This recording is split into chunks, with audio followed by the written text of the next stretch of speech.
જય Hind. Only for exam ચેનલમાં તમારા દરેકે દરેક મિત્રોનું હાર્દિક સ્વાગત છે.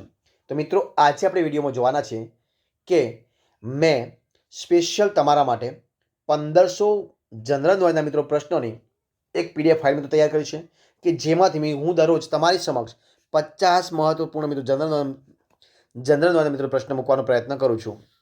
અને એની અંદર આજે આપણે આ ભાગ નંબર 6 છે. તો વિડીયો પૂરેપૂરો જોજો કે જે ગુજરાતની કોઈ પણ સ્પર્ધાત્મક પરીક્ષા મિત્રો આવે તો એના માટે તમને ઉપયોગી થઈ પડે એવા મોસ્ટ આઈએમપી જનરલ નોલેજ મિત્રો 1500 પ્રશ્નો છે. તો આજે વિડીયોમાં 50 મહત્વપૂર્ણ જનરલ નોલેજ પ્રશ્નો છે જેની અંદર મિત્રો ગુજરાત સાહિત્ય પણ આવ્યું છે, જનરલ નોલેજ મિત્રો પ્રશ્ન આવી છે, ઘણા બધા મિત્રો આપણે ટોપિક એમાં આવી રહ્યા છે. તો વિડીયો પૂરેપૂરો જોજો. શરૂઆત કરીએ આપણે વિડીયોની ભાગ નંબર 6. પ્રશ્ન એક તમારી સમક્ષ જોઈએ કે લોક સંસ્કૃતિના રક્ષણ માટે ગુજરાત સરકારે કઈ યોજના અમલમાં મૂકી છે? તો પંચવટી યોજના. કઈ આવશે? પંચવટી યોજના. પ્રશ્ન આગળ કે પ્રશંસનીય કામગીરી કરનાર સરપંચ, તલાટી, તાલુકા વિકાસ અધિકારી, તાલુકા જિલ્લા પ્રમુખ વગેરેને કયો એવોર્ડ અપાય છે? તો ગુજરાત ગ્રામોત્થાન એવોર્ડ. કયો આવશે? ગુજરાત ગ્રામોત્થાન એવોર્ડ અપાય છે. પ્રશ્ન આગળ કચ્છ જિલ્લાના કયા શહેરમાં ખારેક સંશોધન કેન્દ્ર આવેલું છે? તો મુન્દ્રા ખાતે. ક્યાં ખાતે? મુન્દ્રા ખાતે.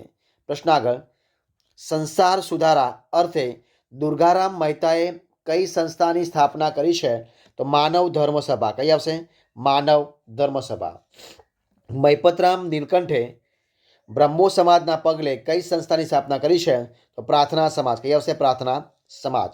પ્રશ્ન આગળ એમ સિનેમાસ્કોપમાં બનેલી પ્રથમ ગુજરાતી ફિલ્મ કઈ છે? તો દરિયા છોરું. કઈ છે? દરિયા છોરું. પ્રશ્ન આગળ જોઈએ આપણે કે મુગલે આઝમ ફિલ્મના મોહે પનગટ પે નંદલાલ ગીતના રચયિતા કોણ હતા? તો રઘુનાથ બ્રહ્મભટ્ટ. કોણ હતા મિત્રો? રઘુનાથ બ્રહ્મભટ્ટ. પ્રશ્ન આપણે આગળ જોઈએ કે ગુજરાતી પડદા પર પહેલીવાર એરપોર્ટનું દ્રશ્ય રજૂ થયું હતું તે નાટક કયું હતું? તો આત્માને ઓઝલમાં રાખ. કયું મિત્રો? આત્માને ઓઝલમાં રાખ. પ્રશ્ન આગળ ઉદય મજમુદારે કઈ ફિલ્મ માટે સંગીત આપ્યું છે જે ગાંધીજી પર આધારિત છે? તો ગાંધી માય ફાધર. કયું છે? Gandhi my father. પ્રશ્ન આપણે આગળ જોઈએ કે સંભવામી યુગે યુગેના લેખક કોણ છે? તો હરીન્દ્ર દવે છે. કોણ છે મિત્રો? હરીન્દ્ર દવે છે. જોઈએ પ્રશ્ન આપણે આગળ કે રાખના રમકડા. કયું છે? રાખના રમકડા મારા રામે રમતા રાખ્યા રે ગીતના રચયિતા કોણ છે? તો અવિનાશ વ્યાસ છે. કોણ છે? અવિનાશ વ્યાસ. પ્રશ્ન આપણે આગળ જોઈએ કે આ નભ ઝૂક્યું તે કાનજી ગીતના રચયિતા કોણ છે? તો પ્રિયકાંત મણિયાર. કોણ છે? પ્રિયકાંત મણિયાર. ગુજરાતી ભાષામાં લોક સાહિત્યના સર્વપ્રથમ સંપાદક કોને ગણવામાં આવે છે? તો ઝવેરચંદ મેઘાણી. કયું આવશે? ઝવેરચંદ મેઘાણી. ગુજરાતના પ્રથમ ઉર્દુ ગઝલકાર કોણ છે? તો વલી ગુજરાતી. કોણ છે? વલી ગુજરાતી. અમદાવાદ શહેર મધ્યે મુસ્લિમ સાહિત્યને સાચવતી કઈ લાઇબ્રેરી આવેલી છે? તો પીર મુહમ્મદ શાહ લાઇબ્રેરી. કઈ છે? પીર મુહમ્મદ શાહ લાઇબ્રેરી. ભગવાનનો ભાગ સર્જકના કોણ છે? ભગવાનનો ભાગના સર્જક કોણ છે? તો રમેશ પારેખ. કોણ છે? રમેશ પારેખ. નવલકથા પેરાલિસિસ. કઈ છે? એક નવલકથા છે જેનું નામ છે પેરાલિસિસના લેખક કોણ છે? તો ચંદ્રકાંત બક્ષી. કોણ છે? ચંદ્રકાંત બક્ષી. ગુજરાતી ભાષા સાહિત્યના અધ્યયન સંશોધન માટે કઈ સંસ્થાની સ્થાપના થઈ હતી? તો સોશિયલ એન્ડ લિટરરી એસોસિએશન ઈસવીસન 1898. પ્રશ્ન આગળ ગુજરાતી સાહિત્યની પ્રથમ પરિષદ ક્યાં અને ક્યારે યોજાઈ હતી? તો આવશે અમદાવાદ 1905. કઈ આવશે? અમદાવાદમાં 1905માં. નર્મદ સાહિત્ય સભાની સ્થાપના ક્યારે થઈ હતી? તો 1737માં. ક્યાંથી? 1737માં. પ્રશ્ન આગળ ગુજરાતી સાહિત્ય અકાદમી દ્વારા કયું સામયિક પ્રકાશિત થાય છે? તો શબ્દ સૃષ્ટિ. કયો આવશે? શબ્દ સૃષ્ટિ. પ્રશ્ન આગળ ગુજરાતમાં દેહદાનની શરૂઆત કયા પ્રસિદ્ધ સાહિત્યકાર દ્વારા થઈ હતી? તો નાનાભાઈ ભટ્ટ. કઈ આવશે? નાનાભાઈ ભટ્ટ. પ્રશ્ન આગળ પુરાણોમાંથી ગુજરાતી ભાષામાં પદ્ય રૂપાંતર કરનાર કવિ કયા હતા? તો કવિ ભાલણ. કોણ હતા? કવિ ભાલણ. શક્તિ ઉપાસનાના ગરબાના રચયિતા કોણ છે? તો ભટ્ટ વલ્લભ મેવાડા. કોણ છે? ભટ્ટ વલ્લભ મેવાડા. પ્રશ્ન આગળ, કાગવાણીના રચયિતા કોણ હતા? કાગવાણીના રચયિતા કોણ હતા? તો દુલાભાયા કાગ. કોના? દુલાભાયા કાગ. વસંત વિલાસ ફાગુનો મુખ્ય રસ કયો છે? તો અસ્પષ્ટ. કયો છે? અસ્પષ્ટ. ગુજરાતી સાહિત્ય જો કયું છે? ગુજરાતી સાહિત્ય પરિષદનું મુખપત્ર કયું છે? તો પરબ. મિત્રો કયું છે? પરબ છે. પ્રશ્ન આગળ, સોરઠ તારા વહેતા પાણીના રચયિતાનું નામ શું છે મિત્રો? તો જવાબ આવશે ઝવેરચંદ મેઘાણી. શું નામ આવશે? ઝવેરચંદ મેઘાણી. પ્રશ્ન આગળ, નળાખ્યાનની રચનામાં મુખ્ય રસ કયો છે? તો શૃંગાર રસ. કયો છે? શૃંગાર રસ છે. પ્રશ્ન આગળ, વિવેચક ઉમાશંકર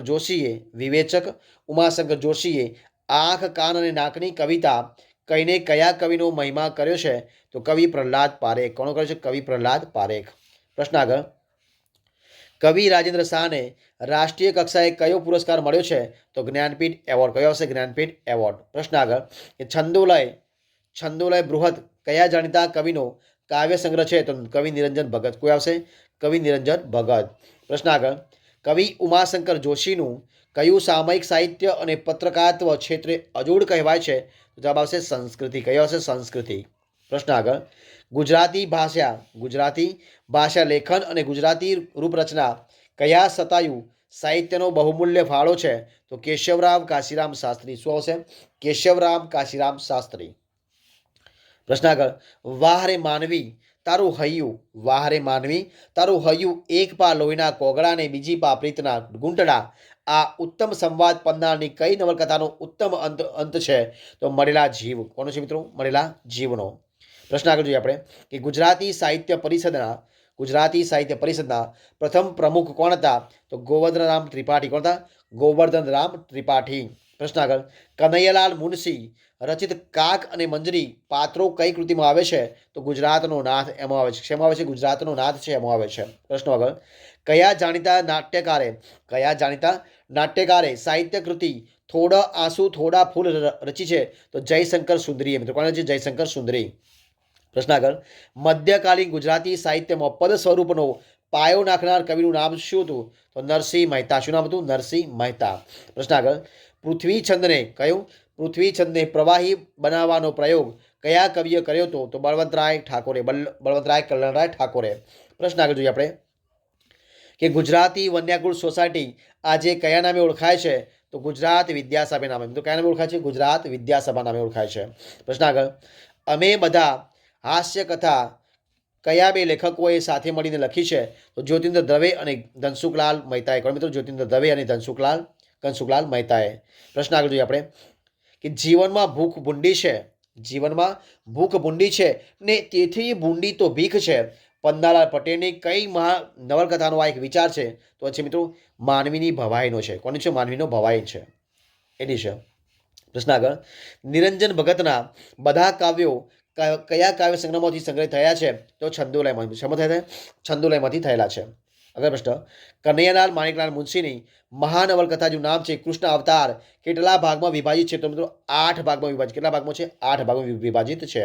પ્રશ્ન આગળ, ગાંધીજી સ્થાપિત ગુજરાત વિદ્યાપીઠના મુખપત્રનું નામ શું છે? તો વિદ્યાપીઠ છે. શું નામ છે? વિદ્યાપીઠ. પ્રશ્ન આગળ, નેમિનાથ ફાગુની રચના કોણે કરી છે? તો કવિ રાજશેખરે. કોણે કરી? કવિ રાજશેખરે કરી છે. પ્રશ્ન આગળ, હંસાઉલી પદ્ય વાર્તા કયા જાણીતા કવિ ભવાઈની કલાકારની છે? તો અસાઈડ ઠાકરની છે. કોની મિત્રો? અસાઈડ ઠાકરની છે. જે પ્રશ્ન આગળ, કે ગુજરાતનો મધ્યયુગીન ઇતિહાસ જાણવા માટે પ્રમાણભૂત ગણાતા ગ્રંથ મિત્રો કયો છે? ગુજરાતનો મધ્યયુગીન ઇતિહાસ જાણવા માટે પ્રમાણભૂત ગણાતા ગ્રંથ કાનડે પ્રબંધના રચયિતા કોણ છે? તો કવિ પદ્મનાભ. કોણ છે? કવિ પદ્મનાભ. પ્રશ્ન આગળ અને આ વિડીયો છેલ્લો પ્રશ્ન, તો કવિ પદ્મનાભ કયા રાસ દરબારનો રાજકવિ હતા? તો ઝાલોરનું રાજ દરબાર. કહ્યું તો ઝાલોરનું રાસ દરબાર અખેરાજ ચૌહાણના દરબારમાં. કોના? અખેરાજ ચૌહાણ રાજાના જે દરબાર છે ઝાલોરનો દરબાર એમાં. તો મિત્રો અહીંયા આપણે 50 પ્રશ્નો મિત્રો જે વિડીયો છે સંપૂર્ણપણે પૂરો કરીએ છીએ. જો તમને મારા વિડીયો ગમ્યો હોય, પ્રશ્નોનો જવાબ પણ ગમ્યા હોય તો વિડીયોને લાઇક કરો, કોમેન્ટ કરો, તમારા મિત્રો વિડીયો શેર કરો અને છેલ્લે ચેનલમાં નવા હોય ચેનલ સબસ્ક્રાઈબ ન કરી હોય તો only for exam channel subscribe કરવા માટે વિનંતી છે. અને મારા આ વિડીયાને મિત્રો પૂરેપૂરું જોવા માટે તમારા દરેક મિત્રો દિલથી ખૂબ આભાર માનું છું. ફરી મળીશું એક નવા ટોપિક સાથે, નવા વિડીયો સાથે. ત્યાં સુધી બની રહો. જય હિન્દ, જય ભારત, બેસ્ટ ઓફ લક.